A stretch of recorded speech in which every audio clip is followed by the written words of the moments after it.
Well, here we are, session 94, entitled Jesus Entombed. And again, we're looking at the same chapters, Mark 15, Matthew 27, Luke 23, John 19. So our job is now to get Jesus, who has given up the ghost, so to speak, and who is in need of burial. So we will get Jesus entombed in this session. So what's happened? Well, so far Jesus died on the cross.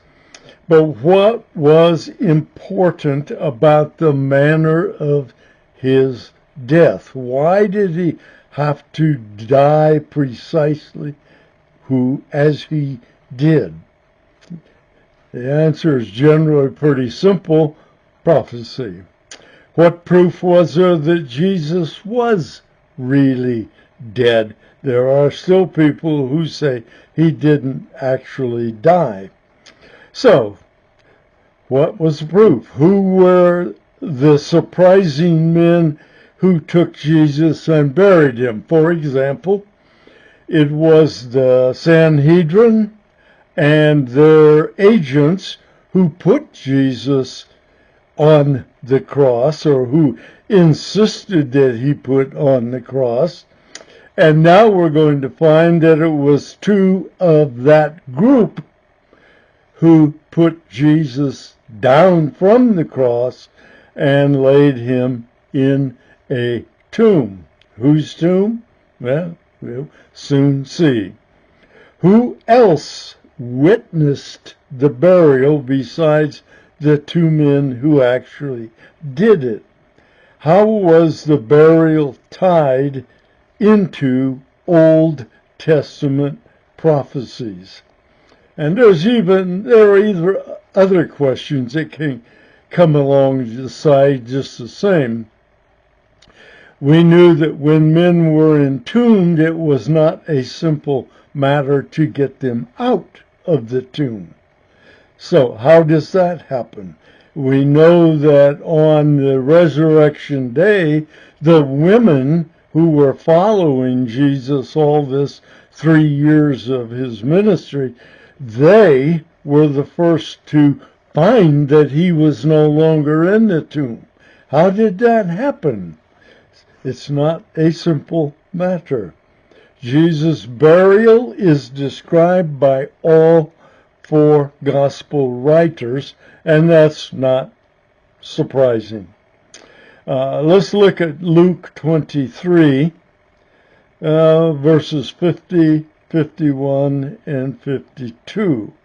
Now there was a man named Joseph, not the father of Jesus by adoption, not the husband of Mary. This is a different Joseph, who was a member of the council, that is, a member of the Sanhedrin, a good and righteous man. Not everybody on the Sanhedrin fit that bill, of course. We've seen that already. But here is one who had, apparently. Verse 51, Luke explains, he had not consented to their plan, the Sanhedrin's plan, and their action that put Jesus on the cross. He was from the Judean town of Arimathea and was looking forward to the kingdom of God. He went to Pilate and asked for the body of Jesus. Now, there's an interesting thing. If he was hiding out as a follower of Jesus and not telling anybody because he was in the Sanhedrin, he goes to Pilate now and asks for the body. He's going to carry the body away? Well, both the asking and the carrying would have increased the likelihood that he'd have to come out of the closet, if you please. Luke explained Joseph's previous position on Jesus, but he also felt it necessary to locate Arimathea in the general vicinity of Jerusalem. Why? Well, Luke's readers, or Mark's for that matter, would not have known probably, especially if they were Gentile readers in some other part of the country. Arimathea, known in the Old Testament as Ramah, R-A-M-A-H, by the way, was the hometown of the prophet Samuel. If I read from Samuel 1:19, it says, "Then they arose early in the morning and worshiped before the Lord." This is Samuel's parents-to-be, if you please, and returned again to their house in Ramah. Probably means that they worshiped before the Lord, probably means they went to Jerusalem and the temple. And Elkanah, Samuel's father-to-be, had relations with Hannah, his wife, and the Lord remembered her. If you remember, Hannah had been without child for quite a number of years. But now, after their worship in the temple, the Lord remembered Hannah. And it came about in due time, after Hannah had conceived, that she gave birth to a son. She named him Samuel, saying, "Because I have asked him of the Lord." And remember, names ending in E-L always have something to do with the Lord. The names are meaningful. But about Joseph, John said that he was a disciple of Jesus, but he was a secret disciple because he feared the Jewish leaders. I'm reading from John 19:38. "And after these things, Joseph of Arimathea," that means after Christ had given up his spirit, "being a disciple of Jesus, but a secret one for the fear of the Jews," there he was in the midst of those who said, "We've got to get rid of this guy, and he's a follower." He asked Pilate that he might take away the body of Jesus, and Pilate granted permission. He, Joseph, came therefore and took away his body. John is very short and brief on this. After doing that, again, you gotta believe that Joseph's secret was out. Can you imagine Pilate's attitude toward a member of the Sanhedrin? Just think about it. They caused all his Jesus problems. On this particular day, anyhow. They were the ones responsible for pushing Pilate to the point of okaying crucifixion.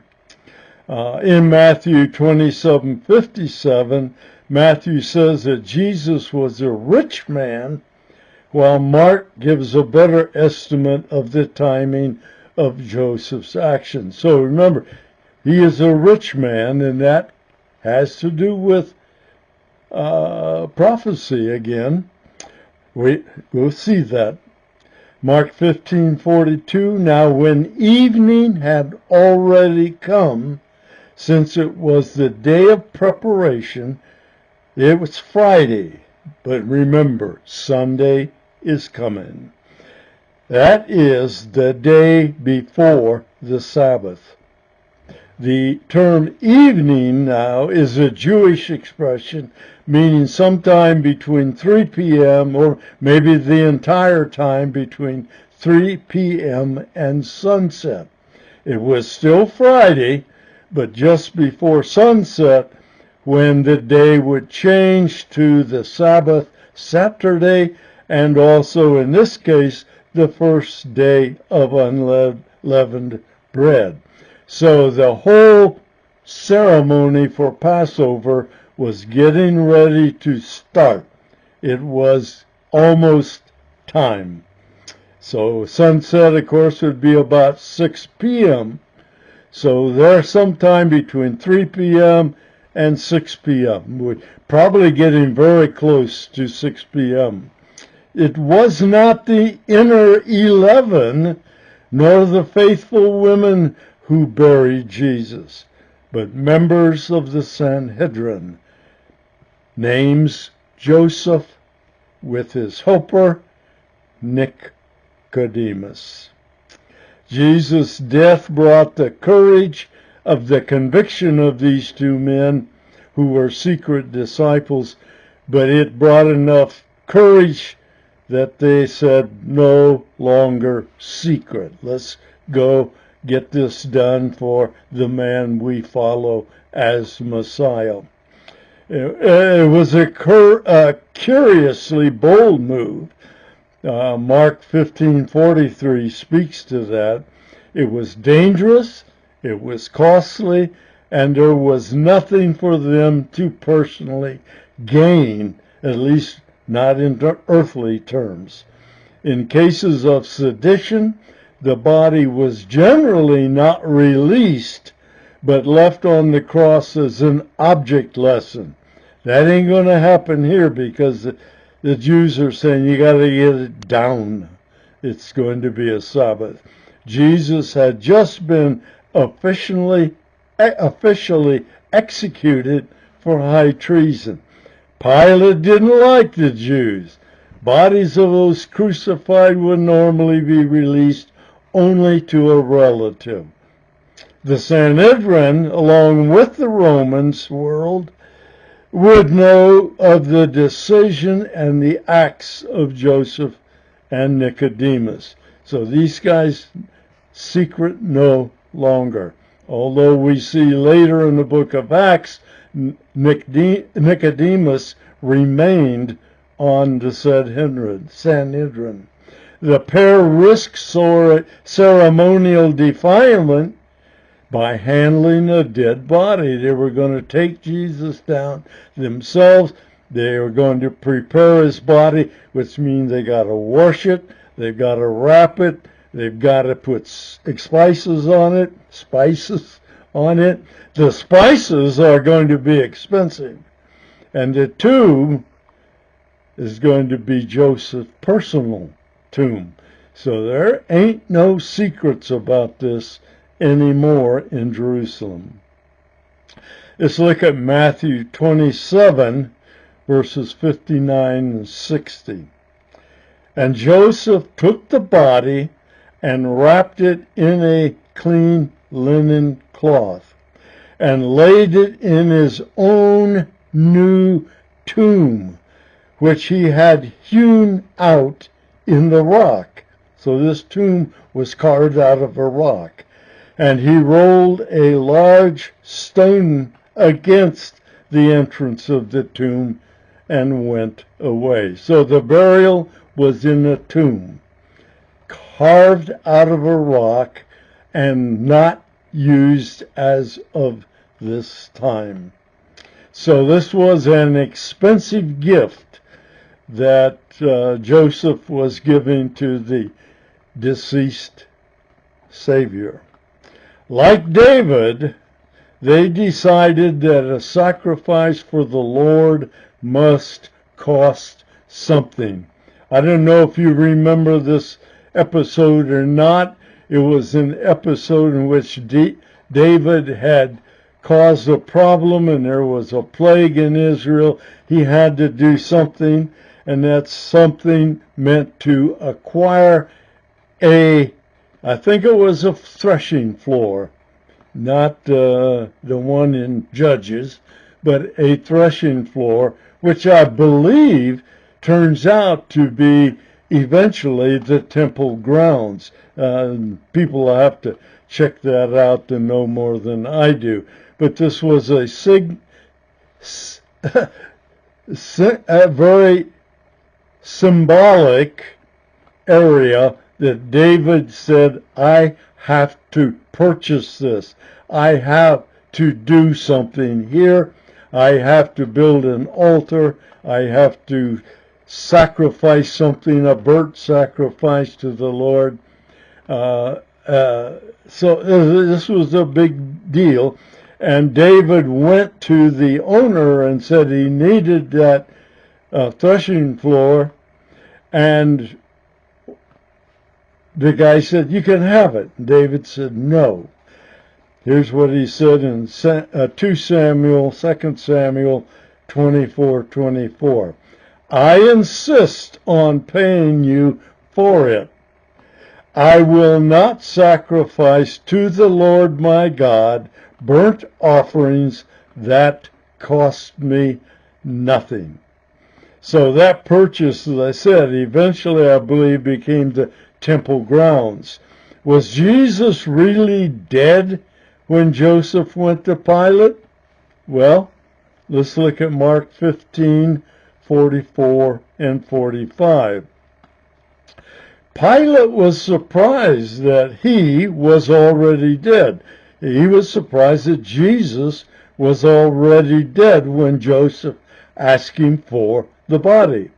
So Pilate called the centurion and asked him if he had been dead for some time. When Pilate was informed by the centurion, he gave the body to Joseph. So what did the centurion say? He said, yes, the man is dead. Not only was Jesus dead, he had evidently been dead for some time.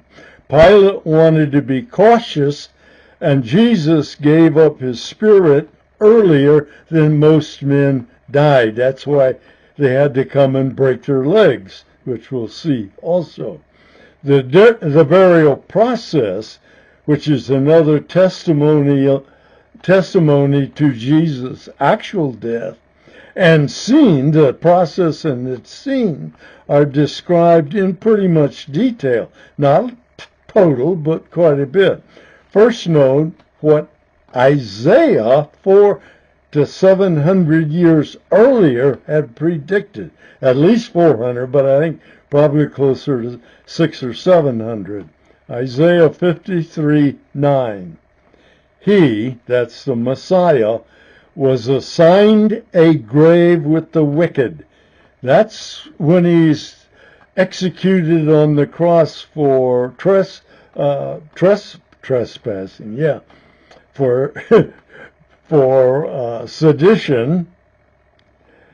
He would be buried typically in the valley of Hinnom, where the garbage burned continually. He would not have been buried in a tomb. Though he had done no violence. So he said he was assigned a grave with the wicked and with the rich in his death. There's Joseph of Arimathea. He should have gone to the valley of Hinnom, most likely, but Joseph rescued his body from that fate and took him to his own tomb. And he said that he was assigned a grave with the wicked and with the rich in his death, though he had done no violence, nor was any deceit in his mouth. He never should have been buried in Hinnom or assigned there or expected to go there at all. We're not told what happened to the bodies of two criminals, for example, but they likely were thrown into that burning dump in the valley of Hinnom outside the walls of Jerusalem. The burial of Jesus was actually the burial of a king in a personal, hewed out of stone tomb. He wasn't buried in as a burial of a criminal, thanks to Joseph's action. Probably moved by God to do so rather clearly.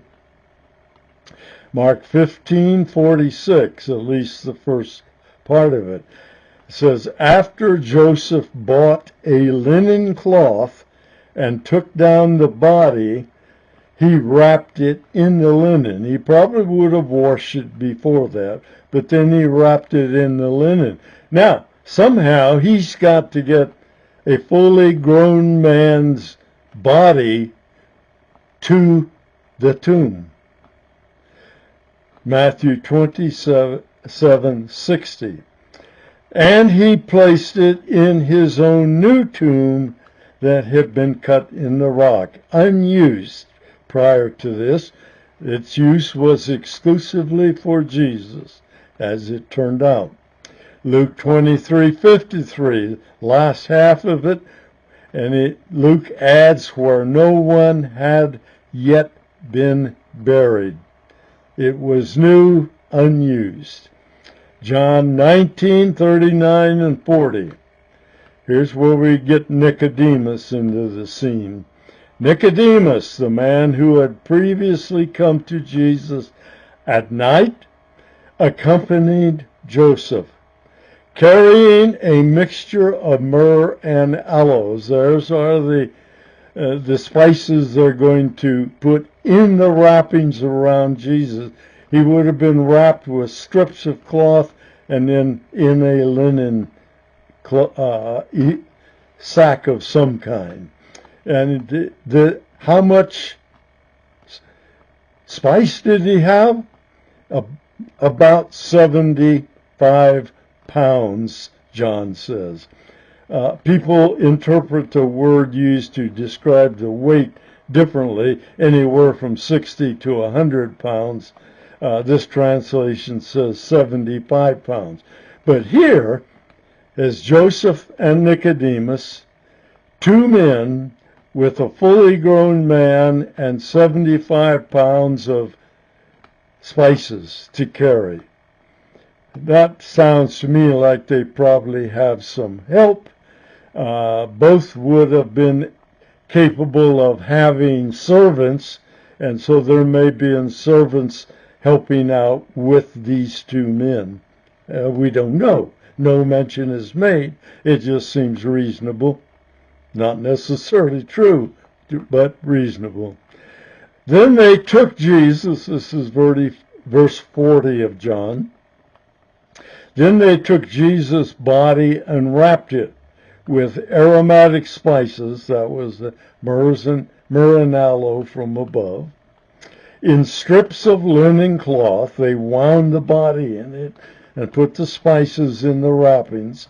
And this was according to Jewish burial customs.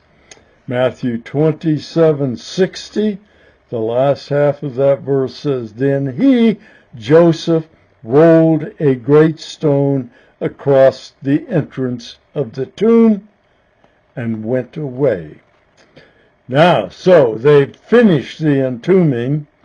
The rock that they're talking about would have been a very large, heavy stone, circular, and there would have been a kind of little trench or tunnel, not a tunnel, a trench-like affair, going downhill slightly so that it could be easily rolled in front of the tomb to seal the tomb from anyone getting in there and stealing anything associated with the body, including the body. Why was it downhill? Because to undo it means that you'd have to move the stone uphill or slide it off, and so it went away flat and lay flat somewhere. It was not a simple thing to get rid of what was blocking the tomb and preventing grave robbing. Jesus was not only to be crucified between thieves, but he was to be buried with the rich. That's what Isaiah said would be the case. Again, his grave was assigned with wicked men, yet he was with a rich man in his death, because he had done no violence, nor was there any deceit in his mouth. Notice the particulars. All matters involving Jesus' burial had to be accomplished within 3 hours. Get the body down, wash it, prepare it with linen strips, with spices, with a linen overcloth of some sort, the 3 hours from his death until the beginning of Sabbath. It had to be done before the Sabbath began, because the custom include same-day burial and with no embalming or no mummification. The Jews just simply took people, stuck them in tombs or graves, wrapped in spices, so that the smell would be kept low. Joseph purchased the linen cloth supposedly for this purpose and had to acquire the cloth strips in which the body was to be wrapped. 75 pounds, and again, people say anywhere from 65 to 100 or 60 to 100. That would have been a very expensive undertaking, and it spoke of a permanent burial. These men had no thing in mind that this is only going to have to last 3 days. No, they were thinking Jesus is dead. He's going to be in the tomb permanently.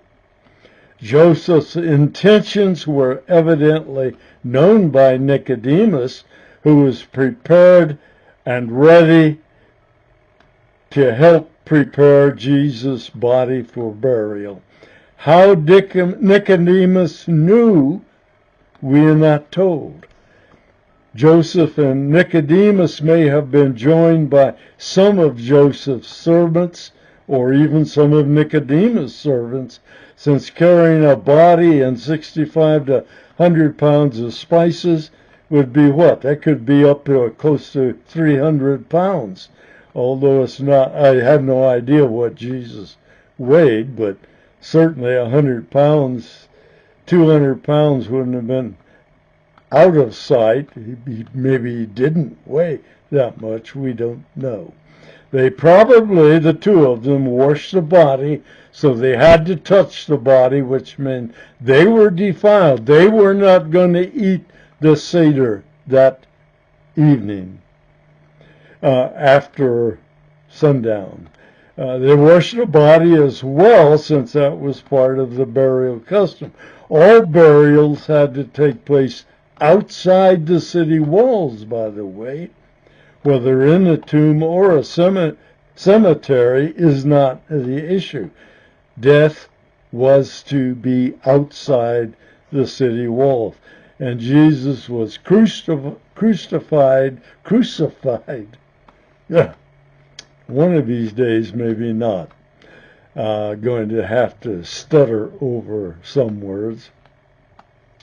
But didn't matter. If someone is dead outside the city walls, Jesus was executed outside the city walls. He was entombed outside the city walls, possibly even in Golgotha. Golgotha, not Golgotha. What's the Garden Gethsemane? Sorry, folks. Both Joseph and Nicodemus had more in stake than any of the 11 who deserted Jesus at this time. They had no prospect of personal gain from it. As a matter of fact, they could expect personal trouble because of their involvement. Both men would have been ceremonially defiled by touching the body and would have been excluded from the Passover Seder and other activities. So they paid a price, and we don't know fully what they paid because we do not know what happened to them after this. Nicodemus shows up, as I said, book of Acts, but we don't know much beyond that. Pilate, no doubt, knew that the Jews required all bodies hanging on a tree to be removed before sundown so that the land not be defiled. We've read that earlier in Deuteronomy 21. As mentioned earlier also, it was Roman custom to leave the bodies on the cross for days. They want the public executions to make or have an impact on people who might be considering doing something they should not. Of course, the likelihood of upheaval because of the Sabbath and the beginning of Passover likely altered Pilate's idea and decide to get rid of the corpses on the crosses. Did Joseph himself cut the tomb out of the rock? That's the way it was phrased, but more likely he had it done, so that you could say he cut it out because he purchased the labor to do it. The great round stone that sealed the tomb from the grave robbers and predators would have traveled in a trough carved as a pathway, as we talked about. It would have sloped downward to the tomb entrance, implying that rolling it away would require rolling it up in an incline. Otherwise, you just have to knock it over flat. And this was a heavy stone, very large. It would take several able-bodied men to move it away from the entrance. And of course, it was not men who moved it. So turns out that that's also part of the reason we can believe the narrative. Time was marching on. John 19:41 and 42. Now at the place where Jesus was crucified, there was a garden. Maybe Gethsemane? And in the garden was a new tomb where no one had yet been buried. And it was the Jewish day of preparation, and the tomb was nearby Golgotha. Oh, me. Luke 23:54. The Sabbath was beginning. They just got it done before they had to be done. John tells us that the beginning of the Sabbath was very near, so that the tomb had to be reached quickly. They're carrying a fully grown man with up to 100 pounds of spices. So they had to move it. They had to move it quickly. The tomb had to be close to the point of crucifixion. There were other onlookers, however, who will have a greater story to tell the next few days. I'm looking at Matthew 27:61, among others. Now Mary Magdalene and the other Mary, remember there were two of them named besides Jesus' mother at the cross, they're opposite the tomb. So they were sitting there apparently watching Joseph and Nicodemus bury Jesus, entomb him. Mark 15:47, Mary Magdalene and Mary, the mother of Joseph, saw where the body was placed. People try to claim, some do, that the women went to the wrong place on Resurrection Sunday. No, not true.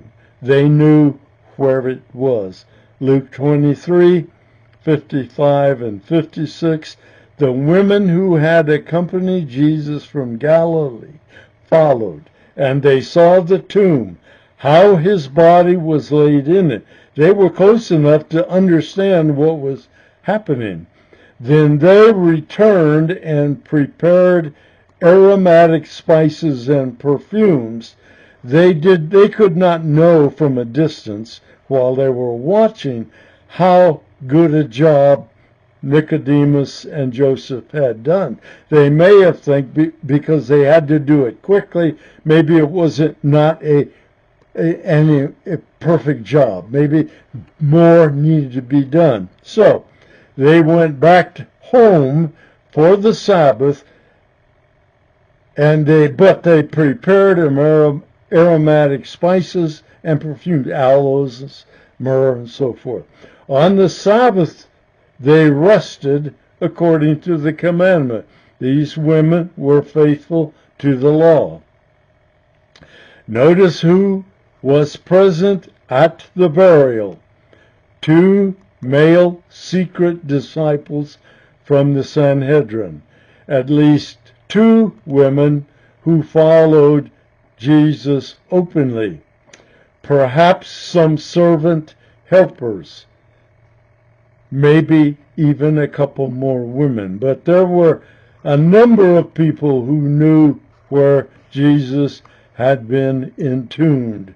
And the women observed the entire burial process for the purpose of returning Sunday morning after Sabbath was over, paying their own respects by further anointing the body of Jesus.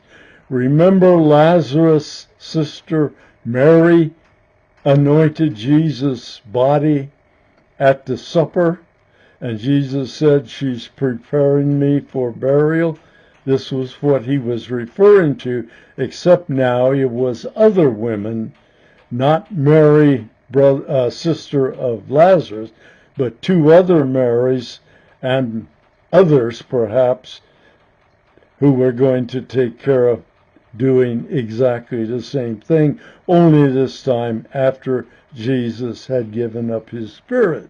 The key, women knew the precise spot of Jesus' burial, which was easy to find because of its location in the garden and the proximity to the crucifixion site. There was no surprise for these ladies. They could clearly know where Jesus was buried. It's clear that they were keeping the Sabbath in good Jewish custom. Even tradition may have allowed their anointed body on the Sabbath. That's possible, because some things were allowed on the Sabbath. For example, circumcising a male who has just been born 8 days earlier on the previous Sabbath. Somebody attending the birth on a Sabbath. So there were other things so maybe they could have done it on the Sabbath, but they chose not to. There's another interesting point. Joseph and Nicodemus and the women all expected Jesus to stay dead, or they would not have gone through the detailed and expensive process they conducted. They had to be of the belief that Jesus would stay dead. But the 11 still had that same view. That's not surprising. The women definitely expected to find Jesus in the tomb on Sunday after the Sabbath was over. And Sunday is where we'll pick up the narrative in our next session. We're going to come to an end of all of this speculation about the difficulties facing men now because the Messiah has been killed. We'll see you